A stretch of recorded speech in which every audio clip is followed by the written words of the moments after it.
لہو معقبات من بین یدیہ،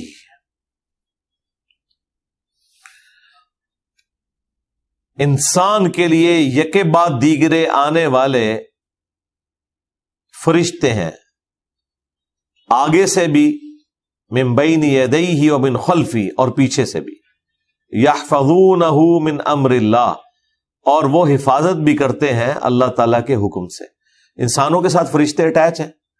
یہ بچے تو یقین کریں معجزانہ طور پہ بڑے ہوتے ہیں، اکثر آپ دیکھتے ہیں ان کو ٹھوکر لگتی ہے، کہتے ہیں جی بس جسٹ آنکھ بچی ہے، جسٹ جو ہے وہ کن پٹی بچ گئی ہے، یہاں لگ جاتی تو بندہ فارغ تھا۔ تو انسان کی زندگی میں آپ دیکھتے ہیں کئی ایک ایسی چیزیں ہوتی ہیں جس میں انسان سوائے اس کے کچھ نہیں کہتا کہ یہ اللہ تعالیٰ نے کوئی بچت والا معاملہ کیا، ورنہ کوئی نظر نہیں آتا تھا۔ اس طرح کی کئی ایک ویڈیوز آپ نیشنل جغرافک چینل پہ دیکھیں، یوٹیوب کے اوپر دیکھیں، موت کے منہ سے جو لوگ نکلے ہیں اینڈ ٹائم کے اوپر، بس اللہ تعالیٰ کی طرف سے کوئی ایسا معاملہ ہوا ہے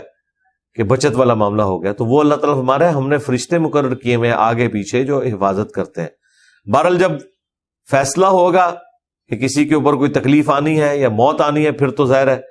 وہی چیز اس کے لیے موت ثابت ہو جائے گی، اور اگر فیصلہ نہیں ہوا تو اللہ تعالیٰ حفاظت والا معاملہ فرما دے گا۔ باقی کچھ وظائف بھی ہیں، جس طرح صحیح بخاری میں حدیث ہے، جو رات کو آیت الکرسی پڑھ کے سوتا ہے، صبح تک ایک فرشتہ اس کی حفاظت کے اوپر مامور ہو جاتا ہے۔ تو اوورآل بھی اللہ تعالیٰ نے دیکھیں مخلوقات کو بھی انسان کی خدمت میں لگایا ہوا ہے، فرشتوں کو بھی انسان کی خدمت میں لگایا ہوا ہے، حفاظت کے لیے بھی لگایا ہوا ہے۔ پھر بخاری مسلم میں وہ فرشتے بھی رپورٹ ہوئے ہیں جو آپ کے نام اعمال لکھتے ہیں، اور ان کی تبدیلی فجر اور عصر کے وقت ہوتی ہے، اور پھر اللہ تعالیٰ ان کا باقاعدہ انٹرویو کرتا ہے، حالانکہ اللہ سب کچھ جانتا ہے۔ فجر والے کہتے ہیں کہ جب ہم گئے تھے تو وہ فجر کی نماز پڑھ رہے تھے، جب واپس آئے تو عصر کی نماز پڑھ رہے تھے، اور جو عصر کے وقت آتے ہیں وہ کہتے ہیں کہ جب ہم گئے تھے عصر کی نماز پڑھ رہے تھے، اور جب ہم واپس آئے تو وہ فجر کی نماز پڑھ رہے تھے۔ تو اللہ کے حضور گواہی بھی دیتے ہیں وہ، ان اللہ لا یغیر ما بقوم حتی یغیروا ما بانفسہم، اللہ تعالی کبھی بھی کسی قوم کی حالت کو نہیں بدلتا جبکہ وہ خود اپنی حالت کو بدل نہ لے۔ اچھا، یہ ایک جنرل رول ہے، یہ آپ پازیٹو معنوں میں بھی لے سکتے ہیں، نیگیٹو معنوں میں بھی لے سکتے ہیں۔ یعنی اللہ تعالیٰ اس قوم کی حالت کبھی نہیں بدلتا جب تک کہ وہ خود اپنی حالت کو بدلنے کے لیے ٹھان نہ لے۔ یعنی ہارڈر آرمی کوئی نہیں چھوڑتا، اللہ تعالیٰ نے ضروری نہیں اس کے لیے کوئی رزق والا معاملہ کرے، کوئی تقدیر غالب آ جائے وہ الگ بات ہے، ورنہ اللہ تعالیٰ نے دنیا کو اسباب کے ساتھ چھوڑا ہوا ہے۔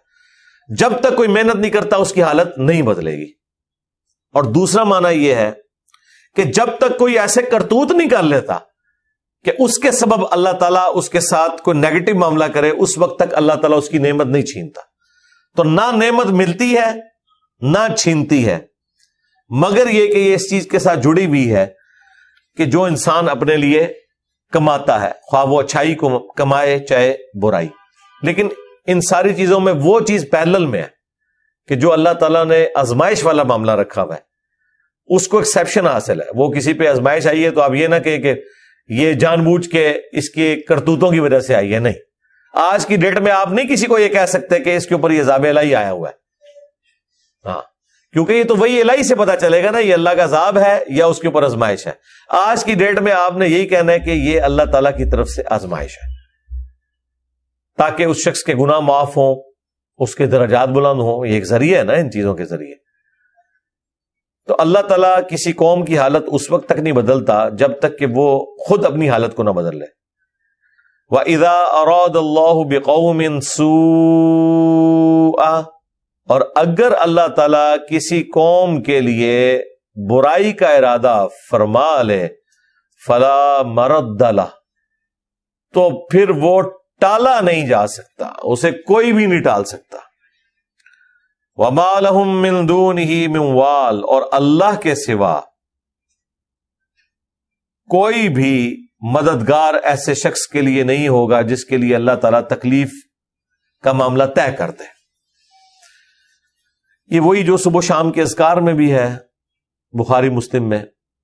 اللہم لا مانع لما اعطیت ولا معطی لما منعت ولا ينفع ذا الجد منک الجد۔ اے اللہ، جسے تو عطا کرے اس سے کوئی چھین نہیں سکتا، جس سے تو چھین لے اسے کوئی عطا نہیں کر سکتا، اور بڑے سے بڑے شخص کو اس کا عہدہ اور منصب کوئی فائدہ نہیں پہنچا سکتا۔ پھر سورہ یونس میں، سورۃ الانعام میں یہاں تک آیا وَإِن يَمْسَسْكَ اللَّهُ بِضُرٍّ فَلَا كَاشِفَ لَهُ إِلَّا هُوَ۔ اگر اللہ تجھے پکڑ لے کسی تکلیف میں تو اس کے سوا اس تکلیف کو کوئی دور نہیں کر سکتا، اور اگر وہ کسی کے لیے خیر کا ارادہ فرما لیتا ہے تو اس کے فضل کو کوئی ٹالنے والا نہیں۔